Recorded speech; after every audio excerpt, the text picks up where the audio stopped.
হবে, কিন্তু গণভোট ছাড়া বাংলাদেশে নির্বাচন হবে না। আমরা আন্দোলন মাত্র শুরু করেছি ঐক্যবদ্ধভাবে, আন্দোলন তীব্রতর হবে।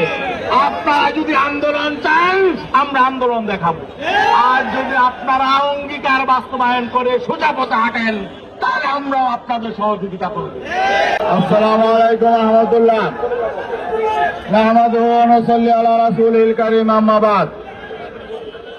সংগ্রামী বন্ধুগণ, সাংবাদিক ভাইরা, 2024-এর জুলাই বিপ্লব এবং 5 আগস্টের অভ্যুত্থান পরবর্তী আমাদেরকে রাস্তায় নেমে আন্দোলন করতে হবে, দাবি আদায়ের জন্য সংগ্রাম করতে হবে, এটা আমরা ভাবি নাই।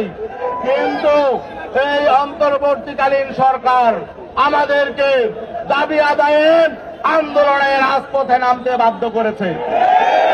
তাদের 3টা অঙ্গীকার ছিল, আমরা শুধু বলতে চাই আপনারা আপনাদের অঙ্গীকার পালন করুন।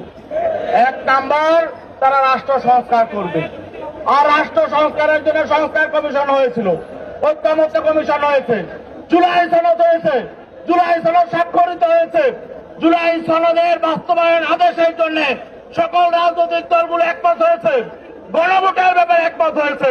এখন গড়িমসি কিসের? আগামী 10 তারিখের মধ্যে জুলাই সনদের বাস্তবায়ন আদেশ না হলে ঢাকা শহর আমরা লোকারণ্য করে সমাবেশ করবো ইনশাল্লাহ। আর গণভোটের তারিখের মধ্যে ঘোষণা করতে হবে। নির্বাচনের সাথে গণভোট হবে না, একসাথে তফসিল হবে না, গণভোটের তফসিল আগে হবে।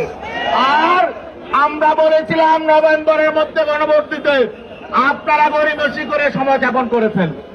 এখন যদি নভেম্বরে দিতে না পারেন, যেদিনই দেন নির্বাচন আগে দিতে হবে। প্রয়োজনে নির্বাচন ফেব্রুয়ারিতে হবে না, আরো 2 মাস পরে হবে, কিন্তু গণভোট ছাড়া বাংলাদেশে নির্বাচন হবে না। গণভোট আগে হবে, রাষ্ট্র সংস্কার নিশ্চিত হবে, তারপরে নির্বাচন।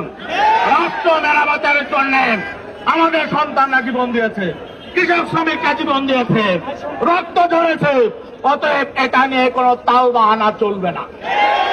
আমরা আন্দোলন মাত্র শুরু করেছি ঐক্যবদ্ধভাবে, আন্দোলন তীব্রতর হবে। আপনারা যদি আন্দোলন চান আমরা আন্দোলন দেখাবো, আর যদি আপনারা অঙ্গীকার বাস্তবায়ন করে সোজা পথে হাঁটেন তাহলে আমরাও আপনাদের সহযোগিতা করব। অতএব আজকে স্মারকলিপি দিয়ে আমরা মেসেজ দিচ্ছি, আগামী 10 তারিখের মধ্যে এগুলো ফায়সালা করুন। যারা বলে জুলাই সনদ লাগবে না, জুলাই সনদের প্রয়োজন নেই, সংস্কার লাগবে না, তাদের সাথে বসে আমাদের সমঝোতা করতে বলেন, এগুলো তামাশা, তারা সমঝোতা করবে না। যারা সংস্কার চায় না, যারা অতীত কর্তৃত্ববাদী আবার ফিরিয়ে আনতে চায়, যারা রাষ্ট্রটাকে বিশ্বের বুকে 1 নম্বর দুর্নীতিগ্রস্ত করতে চায়, তাদের সাথে আমাদেরকে বসে সমঝোতার কথা বলবেন না। প্লিজ আপনারা সোজা পথে হাঁটুন, আর নয়তো যেই জনতা এত ফেসিবাদী মহাশক্তিকে হটিয়েছে তারা কিন্তু নতুন সিদ্ধান্ত নেবে। ধন্যবাদ সবাইকে।